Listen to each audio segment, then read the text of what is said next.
பாத்தியா, உன்னை தூக்கிட்டு வந்தவ எவனாவது பாத்திருந்தா கூட கார் நம்பர் TMR 1919 தான் கம்ப்ளைண்ட் கொடுத்திருப்பான். எப்படி என் வேலை? நான் எதுலயுமே கொஞ்சம் இடக்க முடக்கானவன். அடி உள்ளவா, மற்றதெல்லாம் பாக்குறேன்.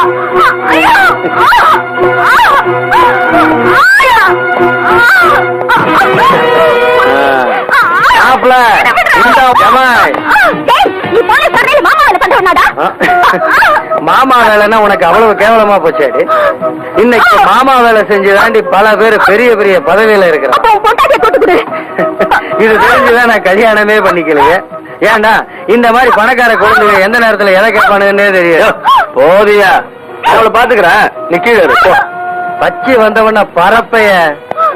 ஏண்டி அன்னைக்கு காலேஜ் எதுக்கு வரல, என்ன பத்தி என்ன சொன்ன? பொம்பளை பொறுக்கி சொன்னல, அதான் நான் பொறுக்கி எடுத்து சொன்னேன்.